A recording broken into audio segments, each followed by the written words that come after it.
Welcome back to Anatomy of a Scream on RUE MORGUE TV. I'm Joe O'Brien, and today I'm really happy because I get to talk about one of my favorite scenes in a horror movie ever. It's from Nightmare on Elm Street, 1984, and it's Tina's death.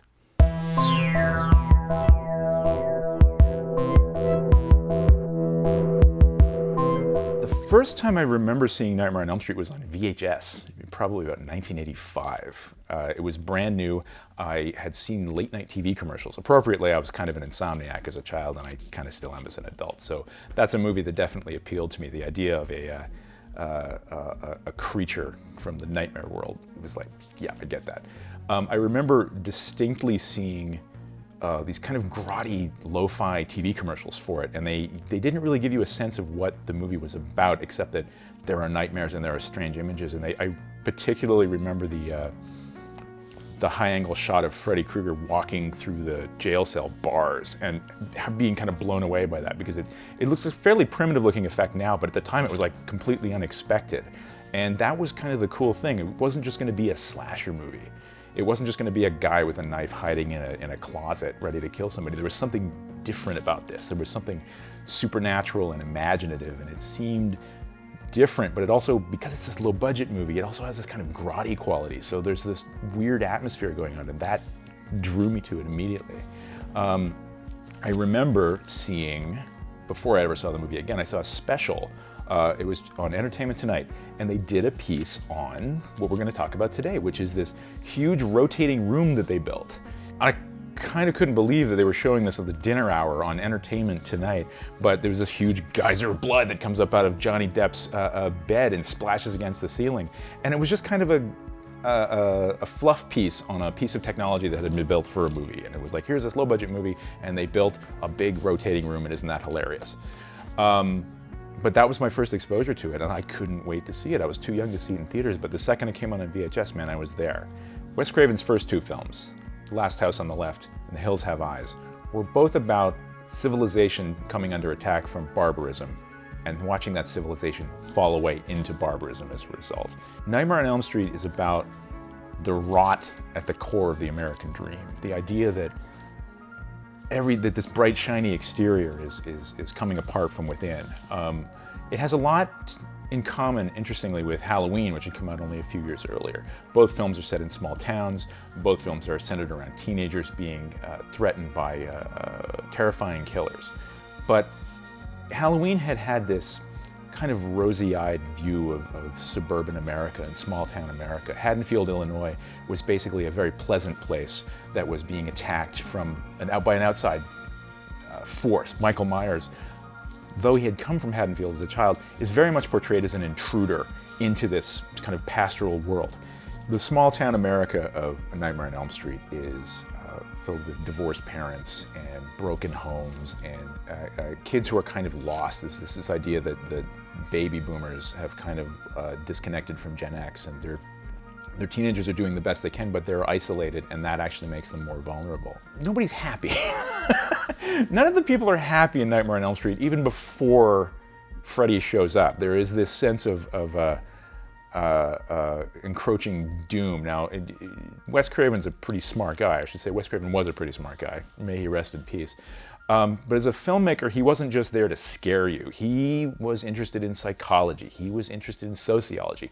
And he was interested in how all of those things both informed our fears and how those things were expressed by our fears. And that's all kind of bundled up in Nightmare on Elm Street. That's one of the things that makes it a special kind of film. It's not just, as I say, a guy showing up and stabbing people. There's a lot more going on under the surface. Of course, the big twist of A Nightmare on Elm Street, we know it now because Freddy Krueger has become this pop culture icon. But in the original film, he's a very terrifying boogeyman. We don't know anything about him in the opening half of the film. That entire film is all about discovering who is this creature. He's just this weird, it's a hat and a claw and this strange body language that Robert Englund brought to the part. But who he is becomes key to that story. And what it reveals is that, of course, there was a child killer called Freddy Krueger who escaped justice and then was murdered by this mob of parents in a vigilante act. He was burned to death as this horrible, this horrible crime was committed not only by him but against him. Took gasoline. poured it all around the place and made a trail of it out the door. Then lit the whole thing up and watched it burn. What he's transformed into as a result of the parents' actions, ostensibly to protect their kids, they make him a far greater threat. They empower him. The movie doesn't go into how Freddy ends up in people's dreams. That all comes later in later sequels as Freddy's origins are explored in greater and more operatic terms as the films go on. But in this, it's unexplained. It's just he becomes a creature of nightmares. It was this notion that first attracted New Line's Robert Shea to the project. He liked this idea of the commonality that everybody has bad dreams. And while every other producer in the world, including Sean Cunningham, who had produced Craven's first film, said nobody's going to like this script because bad dreams aren't real, they aren't tangible, and so nobody's going to feel threatened. But Robert Shea saw this differently. He had in fact tried to acquire Phantasm about 5 years earlier, so he clearly had this notion of surreality coming into horror films in his head very early on, and that's what drew him to Nightmare on Elm Street. And the thing that everybody else missed and that Robert Shea got and that Wes Craven got is that it's not a movie about nightmares, it's a movie about nightmares penetrating reality and piercing that veil, and how not just the things in our mind, but the things in our past can have a real physical consequence now. We can be harmed by things that don't exist. We can be harmed by our dreams, we can be harmed by our past, we can be harmed by the actions of others. The scene I want to talk about is the death of Tina Gray, played by Amanda Wyss.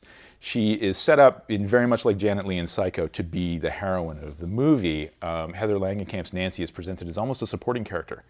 For about the first 20 minutes of the film, it's all about Tina's nightmare, and she's the one having nightmares.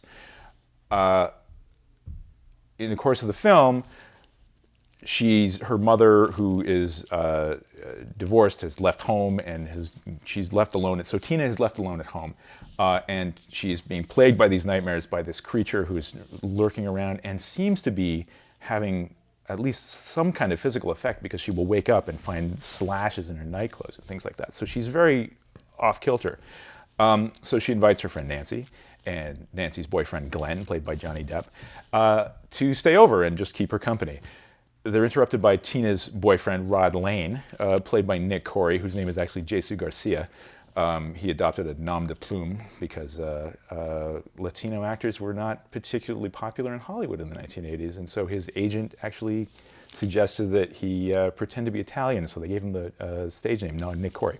Anyway, Rod Lane is sort of the kid from the other side of the tracks, a slightly more dangerous person, is a bit more of what they would have then called a juvenile delinquent. And the suggestion is that, he's a bit more of a dangerous character. That's going to come into play later on. As things happen in teenage horror movies, Rod and Tina go up and have sex, and she feels much better until she goes to sleep. And that's when the movie really starts to take off. That's when Craven moves us from out of this range of maybe this is a slasher film, maybe this is just an odd sort of teenage horror film, and says, no, we're into a whole other realm here. This is the moment when the nightmare surfaces into reality, and it does so in an incredibly spectacular way. Not just conceptually, not just in terms of the story, but in terms of the technology that they concocted to make it happen. This is the first nightmare from A Nightmare on Elm Street. So here's Amanda Wyss as Tina, who has been awakened, she thinks, from sleep by what she thinks are pebbles being thrown at her window, and that actually turn out to be human teeth. If you look closely enough, it's very clear on the Blu-ray actually. And here we get our first real good look at Robert Englund as Freddy Krueger with these ridiculous long arms. This is one of those effects that is somehow both absurd and amazing at the same time, and it was achieved very simply with a couple of stagehands puppeteering these extended arms with fishing rods. There's a great look at the claw built by special effects man Jim Doyle. Here's a very small double for Fred Krueger as we meet the real Robert Englund on the other end of the frame.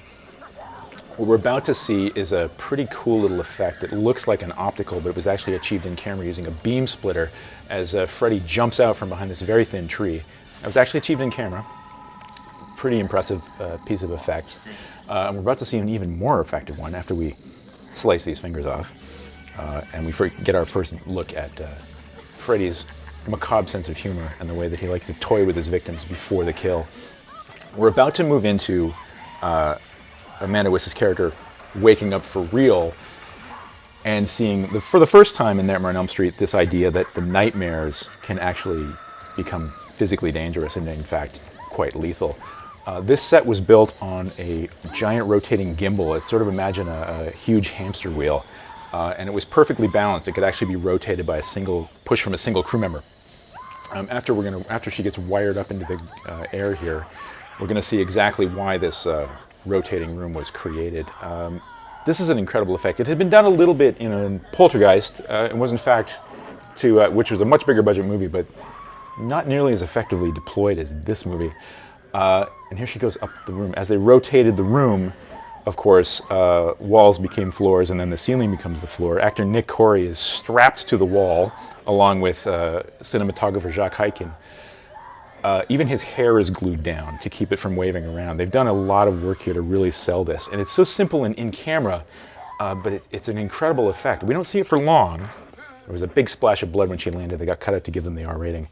And this is the moment when you just go, this is something else. And Nightmare on Elm Street is a very different kind of movie. And hey, everybody, look, it's Johnny Depp in his very first film. And my God, look at that 80s hair. And this is the movie when Nightmare on Elm Street, this is the moment when the Nightmare on Elm Street goes from being what maybe is going to be a bog standard slasher movie to something much more special. I love this scene because it combines all the things I love about horror movies and filmmaking and scary stuff in general.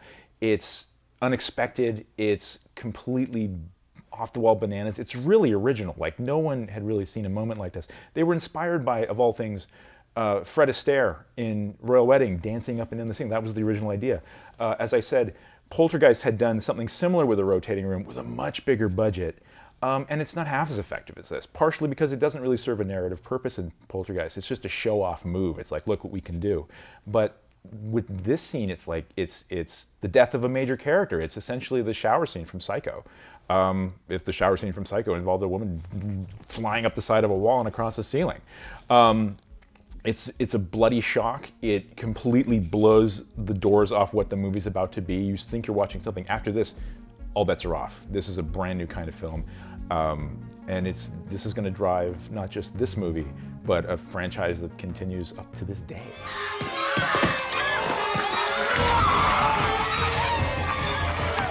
I hope you've enjoyed this episode of Anatomy of a Scream on RUE MORGUE TV. I'm Joe O'Brien. Pleasant dreams.